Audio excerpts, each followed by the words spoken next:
It is the winter of 2022, and news outlets around the world are talking about the possible collapse of Russia. It faced embarrassing defeats in Ukraine, was under heavy sanctions, and there was a real threat of the rubble going into hyperinflation. Yet, fast forward to today, and Russia has become a powerful force, undoubtedly having more influence and power than it had in decades. It has begun gaining the initiative again in the war against Ukraine, and opposition within its borders have been virtually eliminated. Moreover, according to the latest IMF estimates, the Russian economy is expected to grow by 2.6% in 2024, in spite of the ongoing war. This figure is indeed insane. Despite of all economic sanctions by EU, the US, and other Western governments, how Russia continues to openly defy and even challenge US hegemony. Let's find out. But before we head on to the main topic, it's worth discussing the historical background. During the Cold War, the USSR and the US acted as the torchbearers of a bipolar world order. Both superpowers held their own distinct ideologies, with the Soviet Union as the pro-communist doctrine and the US as the pro-democratic one. While both countries held aggressive foreign policies against each other, both had plenty of nukes, so a direct war was to be avoided at all costs. Instead, they used proxy wars to fulfill their interests and waged propaganda wars to weaken each other. Both countries also pursued an arms race espionage and the threat of nuclear weapons to counter each other. In 1991, the Soviet Union disintegrated and split into many independent countries. There were many reasons behind the fall of the USSR, but the after effects of this were far more devastating for the newly formed Russian Federation. It was economically and militarily weak and scattered into pieces.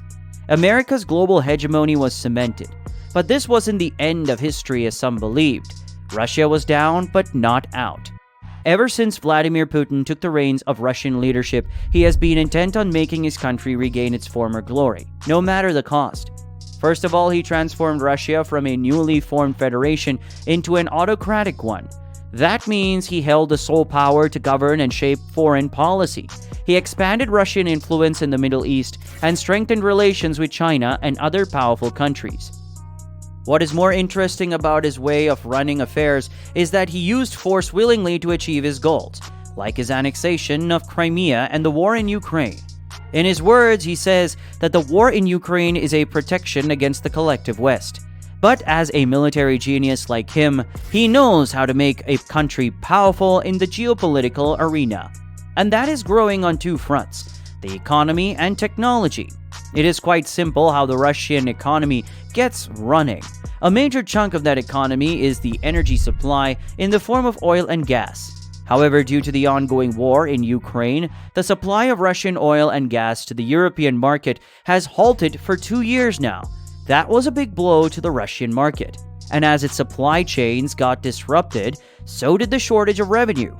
But it seems it didn't impact the Russian economy that much. That is because Russia found new energy partners in India and China. Also, Russia's never-ending quest for more resources and secure trading routes has provided it with the most strategic new trade route in the world. A trade route that the world can never imagine is through the Arctic Circle. According to some resources, the Arctic waters contain almost 1/4 of the planet's undiscovered oil and gas. Since Russia is a big fan of warm waters and wants to expand its supply chains, the Arctic may soon act as a potential hub for its ports. Due to global warming, polar ice is melting, and there are possible trading routes to emerge and shipping lanes to take place. For this reason, Putin has a great plan in mind to benefit from climate change in the region. If this northern sea route goes according to his plan, then Russia will have many advantages in the coming future. First of all, a short route to Asia and Europe will ensure less shipping costs and more revenue to fill its national coffers. Secondly, any US Navy intervention is not possible since this trade route will be heavily guarded by the Russian military. This will prevent all the unnecessary trouble with the trade in check. Simply speaking, this is a golden trade route, one that brings a further challenge to the United States' ability to be the global hegemon. Moreover, in the upcoming power projections, this route will act as a strategic asset for Russia to counter the US and NATO influence in the region. For these reasons, Russia has expanded its presence in the region by setting up military bases. It has a fleet of nuclear icebreakers to clear the route and make trade faster. Now coming to firepower, Russia has retained a second spot in the global firepower ranking since its invasion of Ukraine. Moreover, Russia has the largest stockpile of nuclear weapons. After the war in Ukraine, Putin ordered an increase in military personnel by 170,000, nearing a total of 1.32 million troops. It has more than 4,100 military aircraft. This buildup is a symbol of the military might and power of a country. Some military analysts claim that when a country wages war, it has a drastic impact on its economy. This is due to the shift in national spending during the war efforts, and overall economic indicators show a bad picture. But in Russia's case, that is not true. The question arises, how did Russia bear the brunt of economic sanctions while still standing large? According to the Voice of America report, the Russian economy increased by 3.6% in 2023, a growth rate larger than the US and EU, despite harsh economic sanctions.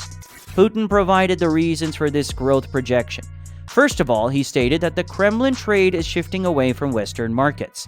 Secondly, he claimed that Moscow is driven by the rule of self-sufficiency while creating new trading partnerships.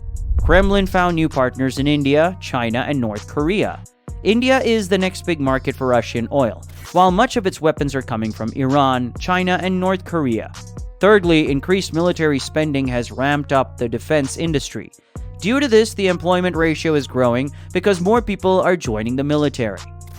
Moreover, Russia has announced its defense budget for 2024, and it appears more defense-centric.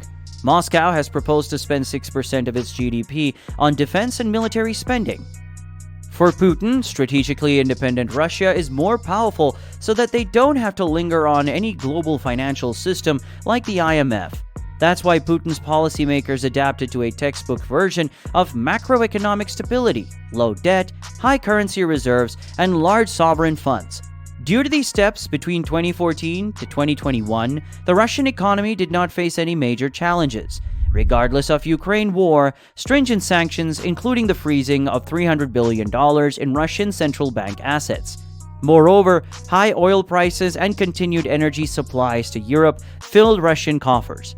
Moscow closed out 2022 with a nearly $230 billion trade surplus, even after 10 months of war in Ukraine. So due to all these policies, Russia is not in a budget deficit, and the 2024 budget shows that already. It is highly likely that Putin will keep running his military machine if Western sanctions aren't tightened. For many security analysts, it is not wise to understate the power of Russia in any aspect. Whatever happened in the last 2 years, Moscow did not show any sign of weakness in its war against the NATO-backed alliance. So with a handful of alliances, Russia may prove to be a dangerous country for its rivals in the long run. What are your thoughts about it? Do you think Russia is more powerful today than ever? Let us know in the comments section. For more such videos, check out our next video, and don't forget to subscribe if you haven't already.